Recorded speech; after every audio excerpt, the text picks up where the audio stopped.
Inflammatory excess visceral fat is one of the most dangerous things that you can have in your body. It's a setup for type 2 diabetes, it's a setup for many different kinds of cancer, for heart disease, and even dementia. I was astounded to see that drinkers had a shrinking of their waist circumference, and they had less body fat, and their inflammatory markers also went down, and they actually lost weight. They gave half of the group 4 cups of every day for 6 months. At the end of the study, drinkers lost 4.6 pounds. The placebo group gained 4.4 pounds. So step number 1, if you want to lose visceral fat, do not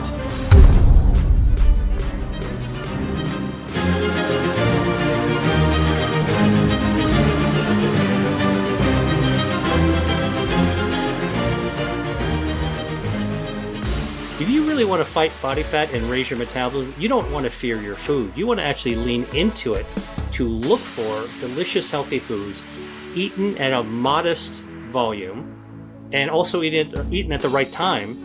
So it's not just, it's obviously what you eat is important, and how you eat is important, but when you eat can also make a difference. It turns out that yes, oily fish are healthy because you get marine omega-3 fatty acids, but there was a study from Iceland that was quite surprising. They wanted to look at what the effect of omega-3 fatty acids were on body fat. And guess what? Turns on brown fat, helps you lose weight, burns away visceral fat so your waist size can shrink.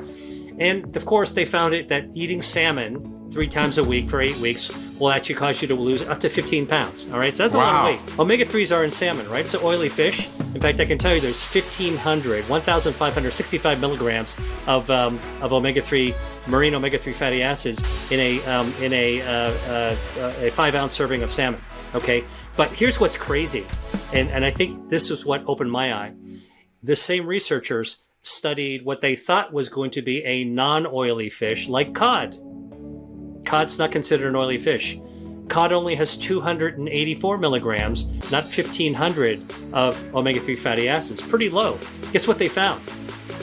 People that ate cod 3 times a week lost 10 pounds over 8 weeks. Wow.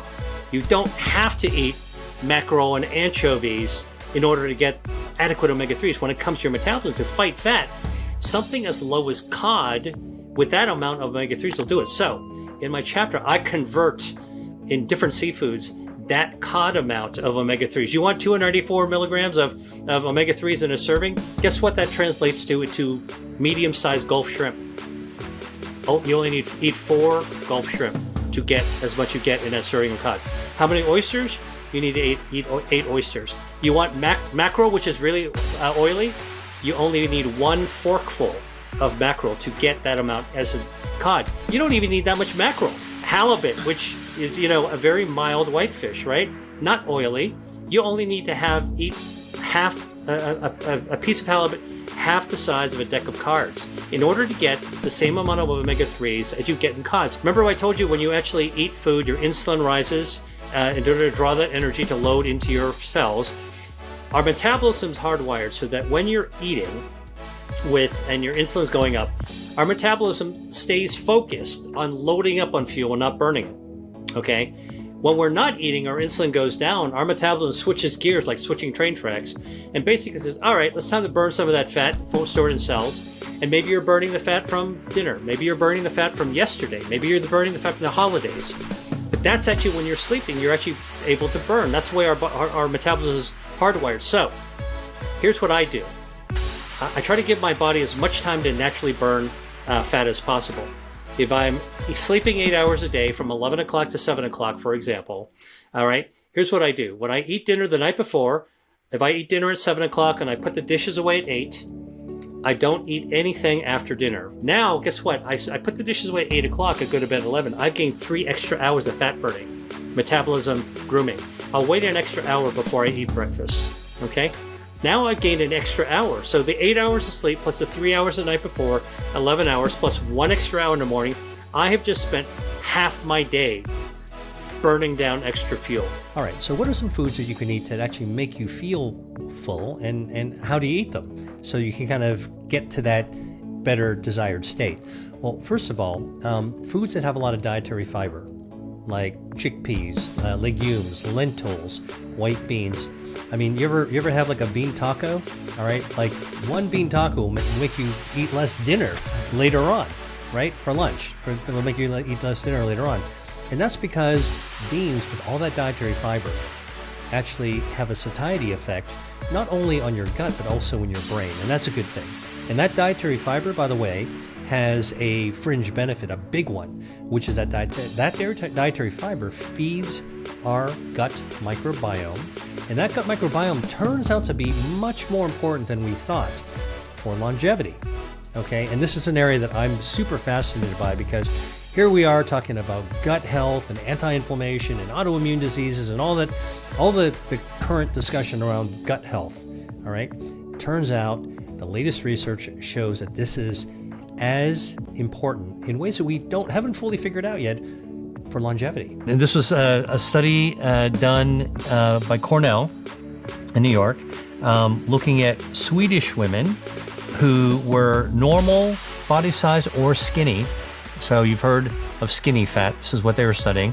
And they looked at these women to see, they did DEXA scans, as you described, to see how much body fat they had. And then they followed them over 13 years. And they actually found that women who did not have extra body fat had, normal risk of breast cancer. But women who had skinny fat, remember, all the women in the study, it's 3,000 women, actually were normal body size. They weren't supermodels, but they were just normal sized women. Some of them were slimmer than others, but none of them were obese. None of them were overweight, just normal size. But they knew at the baseline what the DEXA scan showed. And what they found is that women who had excess body fat over the period of 13 years had a threefold increase in the risk of developing breast cancer. And it's linked to higher inflammatory markers in their bloodstream, which makes total sense. The leaking body cream, the leaking inflammation, in a skinny tube, all right, or normal size tube, normal suitcase. Look, the suitcase can't expand bigger. It's got a finite size, but it's leaking out. And this is because cancer thrives in an inflammatory environment. If you have inflammation without even a microscopic cancer like we talked about, but a small tumor, putting inflammation in the environment of a cancer is like pouring gasoline on the embers of a fire. You ever go camping, you have a campfire, it's almost out at the very end. Now, if you pour some gasoline in it, boom, whoosh, you're gonna have to create a bonfire all over again. That's how dangerous inflammation is. So that's why excess visceral fat, inflammatory fat, is so dangerous and linked to cancer. And by the way, not just breast cancer. It turns out that excess visceral fat has been linked to 14 other cancers, increased risk of 14 other cancers, everything from colon, ovarian, lung, breast, prostate. It's a growing list of cancers that seem to be you would be at a higher risk if you had high levels of visceral fat. And it makes total sense given the inflammation. Now, inflammatory excess visceral fat is one of the most dangerous things that you can have in your body. It's a setup for type 2 diabetes. It's a setup for many different kinds of cancer, for heart disease, and even dementia. There's a lot of research that links excess visceral fat with all these chronic diseases. So you want to avoid excess visceral fat. Now, how do you know if you have too much? Well, to measure it, you actually need to get a scan called a DEXA scan, or a dual energy X-ray absorptiometry scan, DEXA. And this scan measures the different types of tissue in your body, your bone, your muscle, your fat, okay? And it tells you where that tissue is located, how much of it there is. So from research that's already been done, we know that your body has normal healthy fat, and of that fat, only 10% of it should be visceral fat. That's what you need to actually survive. But when you start exceeding that amount, all right, your belly is going to bulge. And when you see somebody with a beer gut, that's because a lot of that visceral fat inside the cavity of the belly has been growing, and it pushes out the belly from the inside out. All right, it's like pregnancy with a mound of fat. And if you can't get a DEXA scan, an easy way to assess whether you're gaining visceral fat is really check your belt size, your waist size.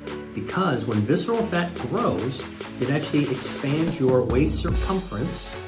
All right, that's the length around your waist, and your belt size, you're gonna need bigger pants, you're gonna need bigger clothes, and your belt loop is gonna actually get loosened up, all right? So if you need to expand your belt or you need bigger clothes, you're probably growing visceral fat. You don't even need to go on a scale to take a look at that. So step number one, if you want to lose visceral fat, do not overeat. Now, how do you do this? How do you avoid overeating? Well, I'm gonna give you 3 practical tips. Tip number 1, take smaller portions when you're putting food onto your plate, right? It's up to you. You get the food, you're taking the spoon or fork on and putting it on your plate. Keep about 2/3 of the plate empty, all right? Lots of white space. Number 2, never feel like you have to clean your plate. You know that old saying about the Clean Plate Club and they're starving people in every part of the world? Look, quit that club. That came during World War I and then World War II as a way of actually trying to save food for the troops. Today, there's too much food. There's overabundance of food. And when you get it on your plate, okay, you shouldn't put it on yourself. But if somebody else puts it on for you, don't feel obliged to finish it, all right? There's a good chance if you do that, you're just gonna go overeat, all right? And that will make it hard to lose visceral fat. And the third tip about not overeating is to follow the old Confucian rule that's called Hara Hachi Bun Mi. Hara Hachi Bun Mi is a Japanese saying from the Confucian principle of stopping your food, stop eating, when you're 80% full, all right? Well, how do you do this? You say like, I don't know how to do 80%. Well, if you eat slowly and you get in touch with your own body, by eating slowly, your stomach will actually fill. When it gets close to that 80% mark, it's going to be releasing a hormone called leptin. It's going to go to your brain and it's going to signal your brain, hey, slow down. We are getting full. So this will allow you, by slowing down eating and by being in touch with your body, to know when your hunger has been satisfied, but you're not full, right? Most of the time, we are kind of conditioned to eat until we're really full, and then we take it a few steps extra, and now we're uncomfortably full, we're stuffed. No, don't do that. Just eat slowly until your brain signals to you that, we're actually done. That's about 80% full. Eating ultra-processed foods. This might seem like a no-brainer, right? Because ultra-processed foods contain added sugar, unhealthy fats, artificial preservatives and colorings and flavorings, all the things that interfere with a healthy metabolism, right? And you need a healthy metabolism to burn down visceral fat. So when you have ultra-processed foods, it damages your gut microbiome, which you need for your metabolism, and your gut microbiome also lowers inflammation. So now if you damage that gut microbiome, now your inflammatory levels are going to go up in your body. The other thing you should realize is that ultra-processed foods are really easy to overeat. Remember I told you that's the first thing you don't want to do is overeat. And that's because many ultra-processed foods are engineered, designed to make you crave eating a lot of it. It's engineered for your brain to respond to the taste and the flavor, okay, to want to eat a lot of it. If you overindulge in those ultra-processed foods, not only are you loading up on too many extra calories, but you're also loading up on all those other harmful additives that are actually going to interfere with your body's ability to burn visceral fat. There's a lot of clinical research around the benefits of coffee and burning down extra visceral fat. A study from the Harvard School of Public Health, for example, looked at men and women who were between the ages of 35 and 69. And these women are overweight and they had insulin resistance. But here's what these researchers did. They gave half of the group 4 cups of coffee made with Robusto beans, coffee beans, and they give them 4 cups of coffee to drink every day for 6 months. And the other half of these people in the research study just got a placebo, all right?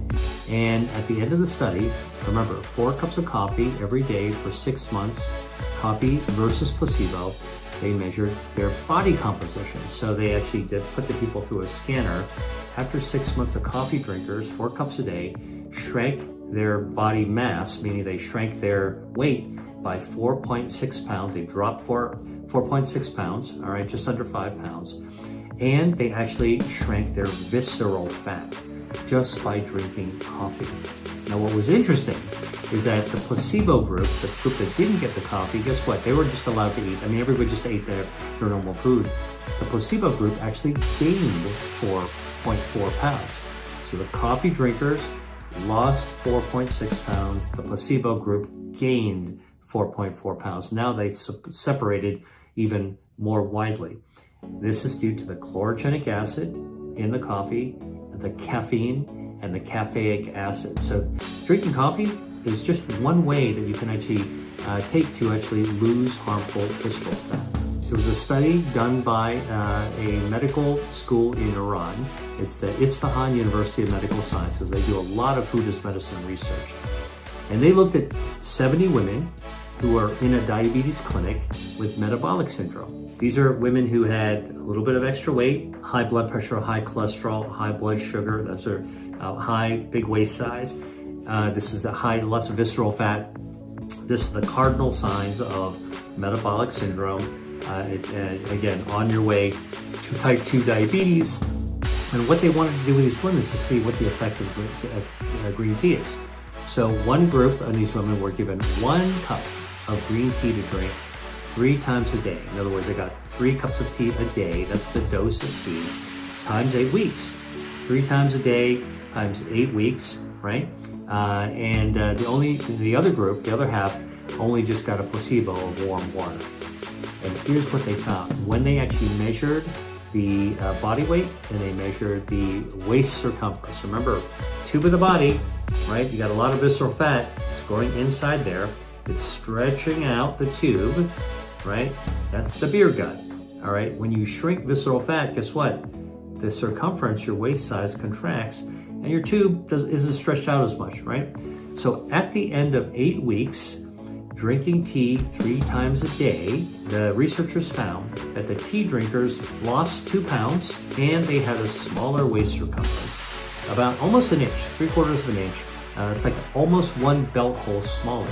And they measured exactly what was being lost, and it was their visceral fat. It's their visceral fat. They lost visceral fat by drinking tea. Now, they also measured other body parameters to see if drinking tea was also helpful for chronic diseases and physiological function, meaning normal body functions. And what they found is that the green tea drinkers also had lower blood pressure, their systolic blood pressure, right? Blood pressure is like 120/70. High blood pressure is 140/90 or higher. The top number or the bottom number being much higher than normal. And it turns out that by drinking tea, the top number actually goes down. That protects you against stroke because high blood pressure increases your risk dramatically of actually dying of a stroke.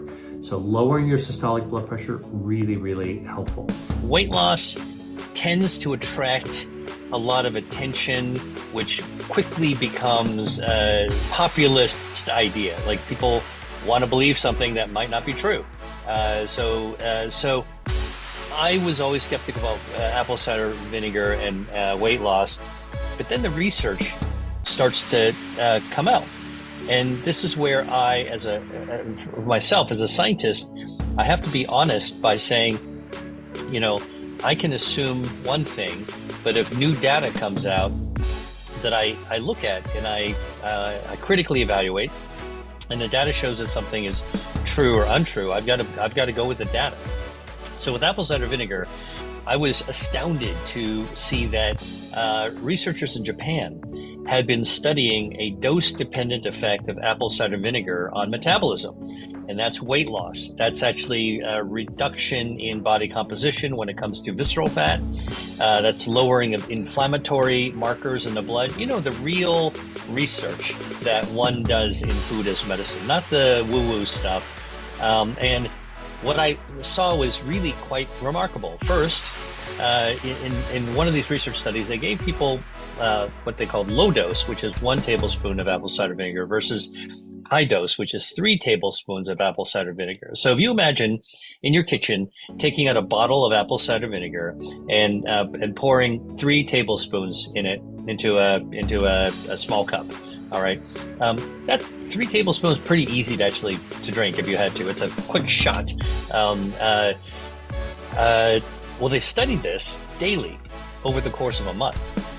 And what they found indeed is that people who had any apple cider vinegar compared to a placebo which is drinking water, that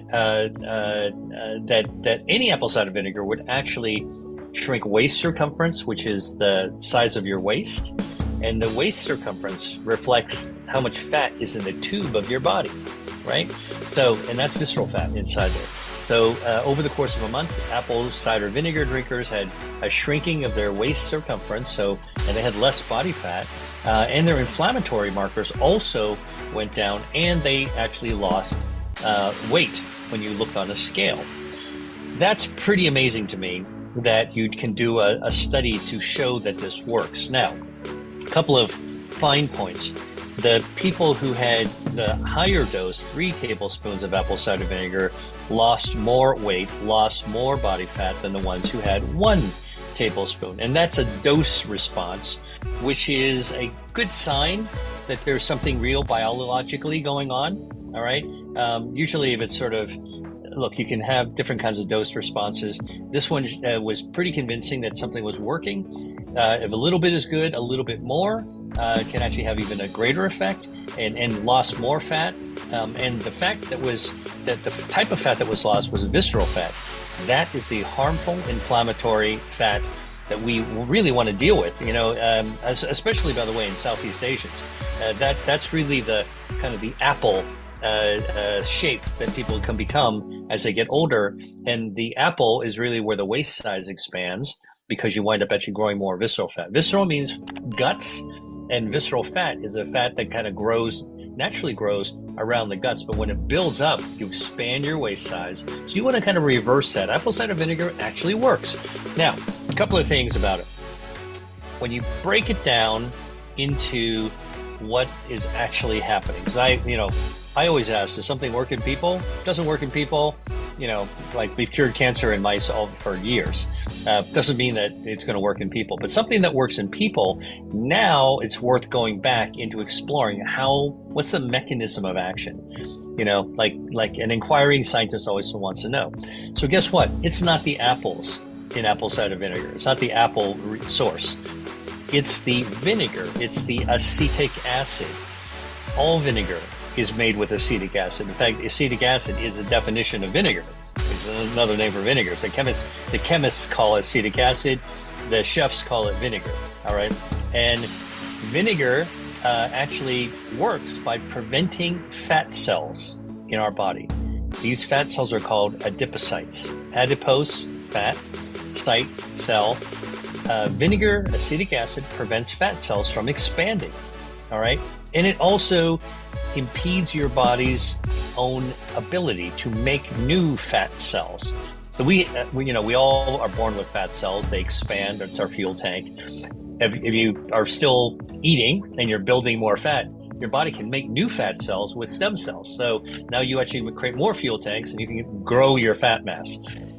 Acetic acid prevents the first fat masses from blowing up, like expanding, and it prevents the new ones from growing as well. We think that that's really one of the primary mechanisms of action of acetic acid or vinegar. What does that mean? That means that apple cider vinegar is good. That's been shown in clinical studies, but it means that other vinegars are also good. White vinegar, red wine vinegar, there's all kinds of vinegars you can actually make with a variety of different fruits and vegetables, frankly, that can all be fermented to create that acetic acid. If you take a look at countries in Asia, they have black vinegar, fermented vinegars. There's a whole, go into any store that carries a variety of vinegars and you will be blown away by the diversity of how you create vinegars. My health tip, anybody who is interested in exploring this for themselves, is if you are, whatever the vinegar is, please pick up the bottle and read the label for the ingredients, because you want to make sure that it really is indeed true apple cider vinegar or red wine vinegar, and it doesn't have other ingredients added to it, because many times well-intentioned companies will want to doctor up or put additives into a vinegar in order to make it more appealing. Great example is salad dressing. Salad dressing is made with vinegar and oil. But in a salad dressing, they'll put all kinds of things in there to make that product seem more appealing. And those additives can actually be detrimental to your health and detrimental to your metabolism. Hey, if you like that video, then you're gonna love this one. Check it out.